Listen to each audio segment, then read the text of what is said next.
नमस्कार, मैं हूं अनुपम। इस वक्त के बुलेटिन के साथ सबसे पहले बात कर रहे हैं सियासत के संवरणकाल की। 2019 आम चुनाव के लिए केंद्र सरकार ने तुरुप का इक्का चल दिया है और तुरुप का ये इक्का है सवर्णों के लिए 10% आरक्षण का फैसला, जिसका विरोधियों को भारी पड़ सकता है।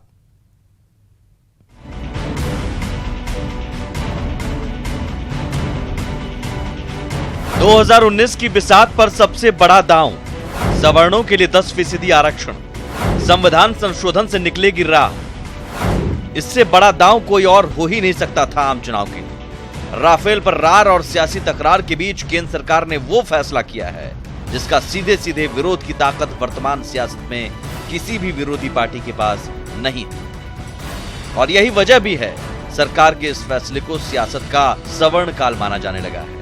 सत्ता पक्ष के लोगों के लिए फैसला तो सबका साथ सबका विकास की अगली कड़ी है, जिसमें हर किसी को आर्थिक रूप से संबल होने का मौका मिलेगा। इसका सामान्य वर्ग आज श्री नरेंद्र मोदी जी का जय जयकार कर रहा है और पहले से वो मांग करता रहा है, कोई देने की हिम्मत नहीं कर रहा था। यह हिम्मत उसी 56 इंच के सीने वाले में थी जिसने आज करके दिखा दिया है। ये निर्णय बहुत ही बड़ा क्रांतिकारक है, ऐतिहासिक निर्णय है, हिस्टोरिकल निर्णय है, क्योंकि बहुत सालों से सवर्ण समाज में से मांग हो रही थी। इकोनॉमिकली वीकर हैं, अपर कास्ट में उनको रिजर्वेशन दिया गया, हम उसका स्वागत करते हैं। देखिए, लोक जनशक्ति पार्टी ने हमेशा मांग की थी कि इनको 15% का आरक्षण मिलना चाहिए, पर मुझे खुशी है कि कम से कम शुरुआत हुई।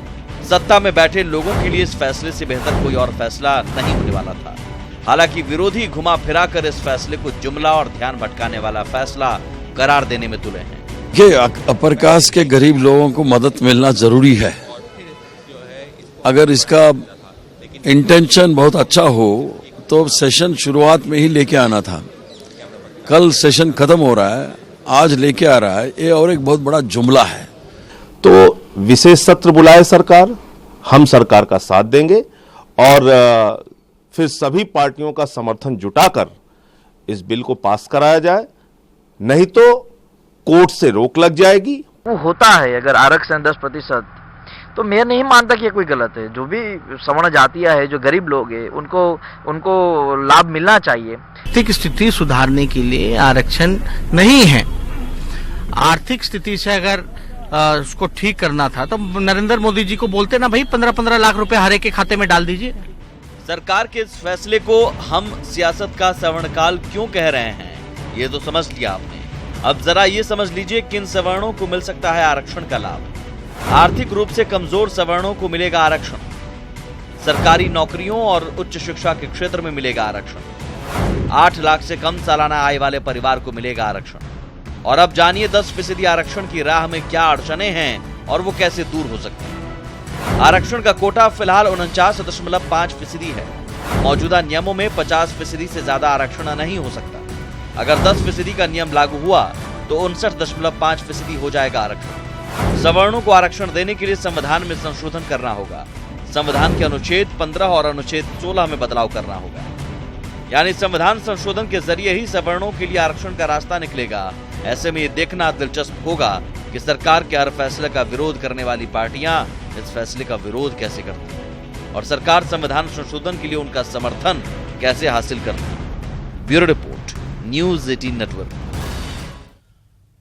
तो सबसे बड़ी बात यही है कि संविधान में इसके लिए संशोधन करना होगा और आर्थिक आधार पर आरक्षण, क्योंकि संविधान में तो जाति के आधार पर आरक्षण की बात कही गई है, लेकिन सरकार यहां पर आर्थिक आधार पर आरक्षण की बात कर रही है।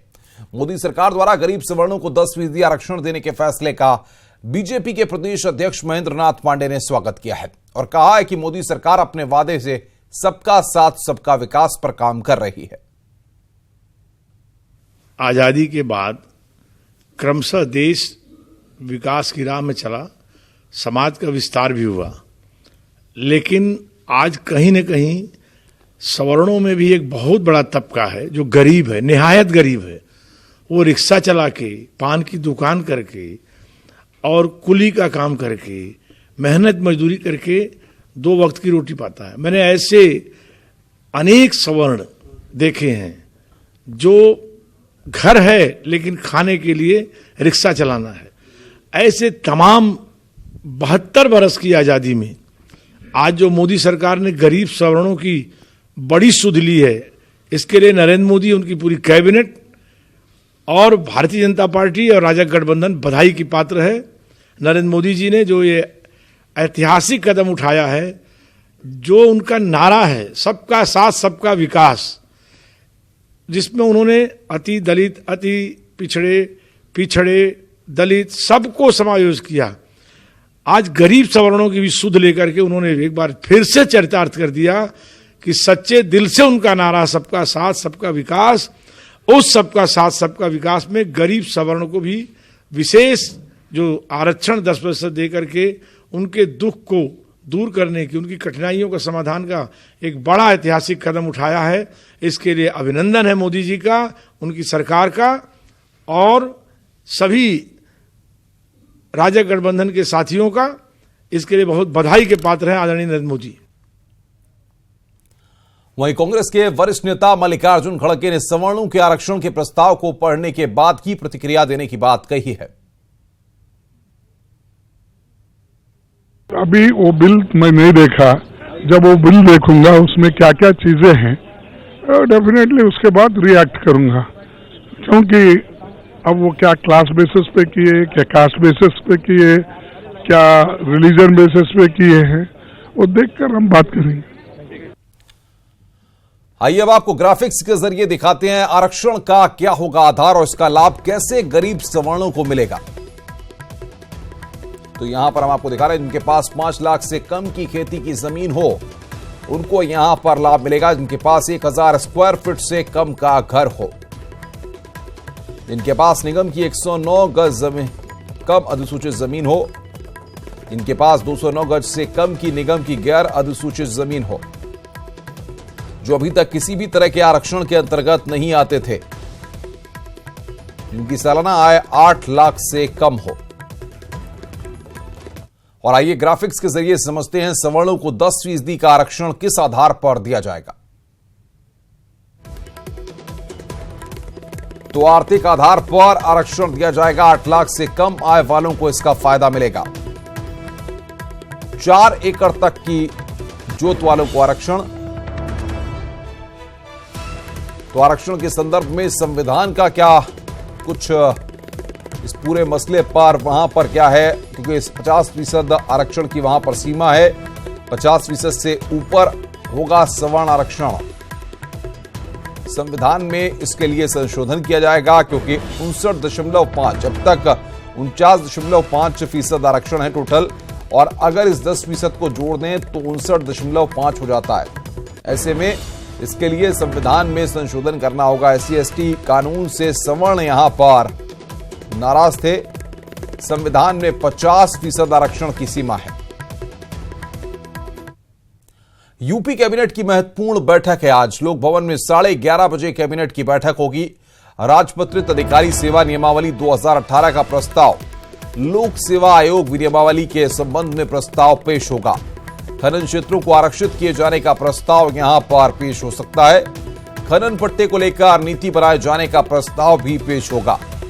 5वें राज्य वित्त आयोग प्रतिवेदन 2018 की संस्तुतियों का प्रस्ताव है। तो आज बड़ी खबर इस वक्त की यह है कि खनन पट्टे की नीति बनाए जाने का भी प्रस्ताव रखा जा सकता है। बातचीत करने के लिए अजीत सिंह हमारे संवाददाता हमारे साथ फोन लाइन पर जुड़े हुए हैं। अजीत, कैबिनेट की बैठक है, कौन कौन से महत्वपूर्ण फैसले कैबिनेट की बैठक में लिए जा सकते हैं? बिल्कुल अनुपम, आज की कैबिनेट काफी अहम मानी जा रही है और 11:30 बजे लोक भवन में बैठक होगी, जिसमें राज्य योजना आयोग जो राजपत्रित अधिकारी सेवा नियमावली है उसका प्रख्यापन होगा 2018 का।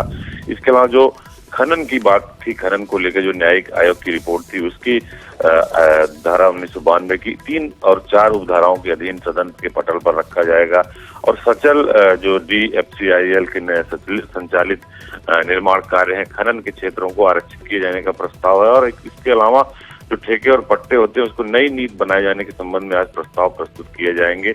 और जो सबसे बड़ी बात है, जो नोएडा अथॉरिटी की चल और अचल संपत्तियां हैं उन्हें सुपर स्पेशलिटी बाल चिकित्सालय व शिक्षण संस्थान को हस्तांतरित किए जाने का प्रस्ताव भी सरकार आज पारित करेगी। इसके अलावा 5वां राज्य वित्त आयोग और 2018 में की गई संस्तुतियों पर निर्णायक टिप्पणी का भी प्रस्ताव आज कैबिनेट में रखा जाएगा। और 11:30 बजे कैबिनेट के बाद लगभग 12:30 बजे लोक भवन में प्रेस कॉन्फ्रेंस होगी जिसमें सरकार के जो मंत्री हैं और प्रवक्ता श्रीकांत शर्मा और सिद्धार्थ नाथ सिंह एक प्रेस ब्रीफिंग करेंगे और उसमें पूरी डिटेल मीडिया अजीत, इन सबके बीच खनन पट्टों को लेकर, खनन नीति को लेकर के भी इस कैबिनेट की बैठक में जो चीजें हो सकती हैं, क्योंकि हालिया हमने देखा कि खनन के मसलों को लेकर जो सीबीआई की छापेमारी की उसके बाद से काफी कुछ बवाल मचा हुआ है, काफी कुछ सियासी सरगर्मियां हैं। ऐसे में सरकार इसको लेकर क्या कुछ करने वाली है? बिल्कुल, खनन की नई नीति बनाई जा रही है। जो जिलाधिकारी अपनी मर्जी से ठेके और पट्टे देते थे उसको लेकर सरकार काफी गंभीर और कई सारी चीजों का परिवर्तन किया गया और उत्तर प्रदेश में खनन की जो दाम बढ़ रहे हैं खनन सामग्री उसको कंट्रोल करने की कोशिश सरकार की तरफ से हुई, क्योंकि जिस तरह आपने देखा कि खनन को लेकर घोटाले हुए, एक ही दिन में 13 पट्टे दिए गए थे बीच इंकला के वक्त और अब सीबीआई के शिकंजे में है। तो निश्चित तौर पर सरकार ये चाहती है कि कम से कम अब इस खनन के मसले पर पूरी पारदर्शिता है और भ्रष्टाचारियों पर कार्रवाई और आगे कोई भ्रष्टाचार न कर पाए। अनुभव बिल्कुल अजीत, बहुत बहुत शुक्रिया। आगे भी आप नजर बना के रखिए, आगे भी हम आपसे अपडेट लेते रहेंगे। उत्तर प्रदेश में खनन घोटाले की जांच से देश की सियासत में बवाल मच गया है। एसपी और बीएसपी इस जांच को राजनीतिक बदले की कार्रवाई बता रहे हैं। इसकी धमक राज्यसभा तक पहुंची तो एसपी बीएसपी का गठबंधन पहली बार खुलकर सामने आया और अखिलेश यादव के समर्थन में बीजेपी से कठिन सवाल पूछे। भड़की सीबीआई जांच की आंच, सीबीआई जांच पर सियासत तेज। अवैध खनन को लेकर यूपी में सीबीआई की कार्रवाई के बाद लखनऊ से दिल्ली तक सियासत तेज है। ये दो तस्वीरें अवैध खनन मामले की जांच पर महासंग्राम की। यूपी में सीबीआई के छापे के बाद समाजवादी पार्टी ने संसद में सीबीआई छापे का मामला उठाया। राज्यसभा और लोकसभा में एसपी ने हंगामा किया और मोदी सरकार पर सीबीआई का दुरुपयोग का आरोप लगाया। केंद्र सरकार के इशारे पर सीबीआई का दुरुपयोग करने की मंशा है चुनाव से ठीक पहले, लेकिन ये भूल जाते हैं ये पासा इन पर बिल्कुल उल्टा पड़ेगा और कहीं उत्तर प्रदेश में पैर रखने के लिए बीजेपी को जगह नहीं मिलेगी। प्रधानमंत्री को बनारस छोड़कर देश के किसी दूसरे पार्लियामेंट्री कॉन्स्टिट्यूंसी से चुनाव लड़ना पड़ेगा अगर इस तरह की दुरभिसंध सीबीआई और केंद्र सरकार के बीच है तो।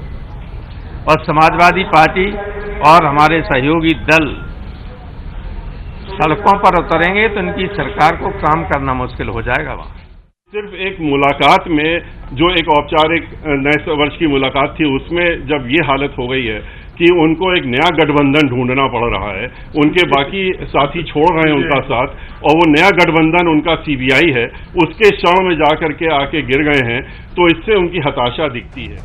संसद में संग्राम के बाद बीजेपी ने भी पलटवार किया। 2012 में शुरू में जब ये मामला आज कोर्ट में आया, कोर्ट के बाद सीबीआई ने इसकी जांच की और जांच में पाया गया कि उस समय कौन कौन खनन मंत्री थे।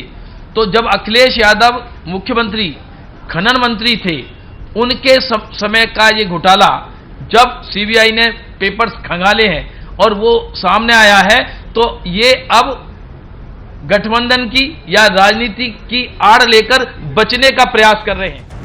दरअसल अवैध खनन की जांच कर रही सीबीआई ने साफ कर दिया है कि इस मामले में तत्कालीन खनन मंत्री से पूछताछ होगी। खनन घोटाले में अखिलेश यादव से पूछताछ संभव। अखिलेश के कार्यकाल में घोटाले का आरोप। 2012 से 2016 के बीच हुआ खनन घोटाला। 2012 से 2013 तक अखिलेश यादव यूपी के खनन मंत्री थे। हालांकि अखिलेश यादव ने साफ कर दिया है कि वो सीबीआई को जांच में पूरा साथ देंगे, लेकिन लगे हाथ अखिलेश ने बीजेपी को सीबीआई के सियासी इस्तेमाल के खिलाफ चेतावनी भी दे डाली। 100 दिन की बात है, 100 दिन में जनता में जाना है। सीबीआई थोड़ी चुनाव जिताती है, सीबीआई तो हमसे पूछताछ करेगी, जो जवाब देना होगा हम देंगे, लेकिन जनता तय करेगी और जनता इस बात के लिए तैयार है कि वोट डालने का मौका मिल जाए तब सबक बताएंगे कि बीजेपी आपने कितना धोखा दिया जनता। साफ है, लोकसभा चुनाव से पहले यूपी की सियासत गर्मा गई है और एक बार फिर सीबीआई की भूमिका को लेकर विपक्ष सवाल उठा रहा है। Bureau report, news 18 network. Lucknow से बड़ी खबर इस वक्त है। उत्तर प्रदेश में 46 आईपीएस अफसरों का तबादला हुआ है और 18 अफसरों को प्रमोट किया गया है।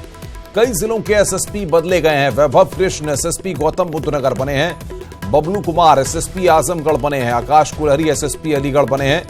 मथुरा के नए एसएसपी बने हैं सत्यार्थ अनिरुद्ध। संजीव त्यागी पुलिस अधीक्षक बिजनौर बनाए गए हैं। तो बड़ी खबर इस वक्त की, बबलू कुमार को एसएसपी आजमगढ़, आकाश कुलहरी को एसएसपी अलीगढ़ बनाया गया है। देश भर के 10 सेंट्रल ट्रेड यूनियनों ने आज से 2 दिवसीय देशव्यापी हड़ताल की घोषणा की है। सरकार की एंटी वर्कर्स पॉलिसी से नाराज कर्मचारियों ने विरोध स्वरूप यह हड़ताल बुलाई है। अब इस हड़ताल को 2 बैंक यूनियंस का भी समर्थन मिला है।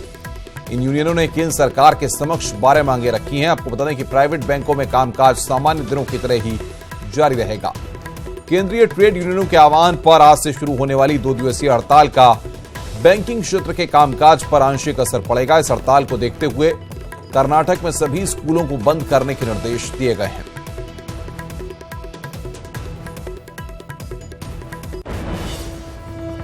सीबीआई वर्सेस सीबीआई मामले में सुप्रीम कोर्ट सीबीआई निदेशक आलोक वर्मा पर आज अपना फैसला सुना सकता है। 6 दिसंबर को सुनवाई के बाद chief justice Ranjan Gogoi, justice Sanjay Kishan Kaul और जस्टिस केएम जोसेफ की पीठ ने आलोक वर्मा और कॉमन कॉज की याचिका पर फैसला सुरक्षित रखा था। Chief justice Ranjan Gogoi, justice SK Kaul और जस्टिस केएम जोसेफ की पीठ ने केंद्र, CVC, CBI, Alok Verma, common cause और विपक्ष में नेता मल्लिकार्जुन खड़गे की ओर से दलीलें सुनने के बाद यह फैसला सुरक्षित रखा था।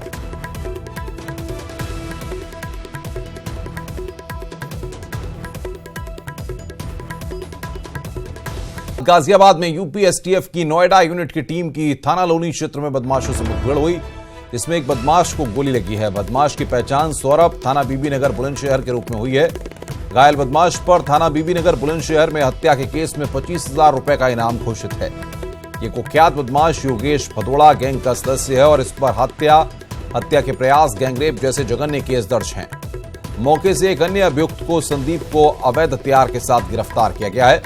ये थाना भोजपुर गाजियाबाद का रहने वाला है। मुठभेड़ में एसटीएफ के 2 सिपाही भूपेंद्र और दीपक भी घायल हुए हैं।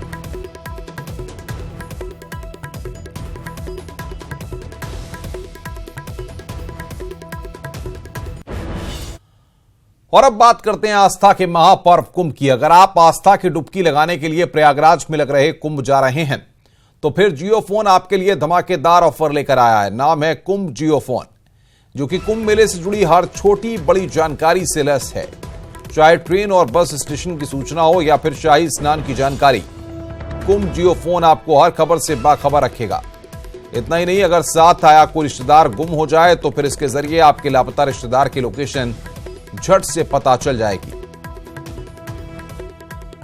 सिर्फ 501 रुपए में किसी भी फोन को कुंभ जियोफोन में बदला जा सकता है। उसके बाद उसे 594 रुपए का रिचार्ज कराना होगा। आइए देखते हैं उसके बाद क्या क्या सुविधा मिलेगी। कुंभ से जुड़ी हर छोटी बड़ी जानकारी से लैस है कुंभ जियोफोन। बस और ट्रेन की सूचना से लेकर स्नानों की जानकारी भी देगा। पिछले रिश्तेदारों को मिलाएगा कुंभ जियोफोन।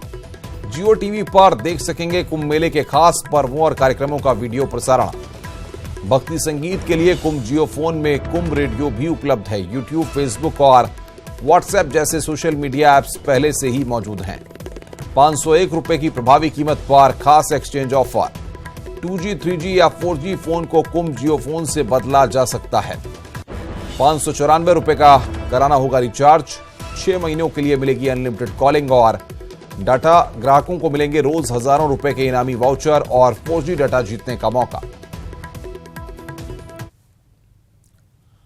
हमारी पहुंच आपकी ताकत है। अब न्यूज 18 उत्तर प्रदेश देखने के लिए आप लॉग ऑन कर सकते हैं news18up.com पर। हमारा फेसबुक पेज है news 18 UP, Twitter handle @news18up और हमारा यूट्यूब चैनल है न्यूज 18 यूपी उत्तराखंड। नमस्कार।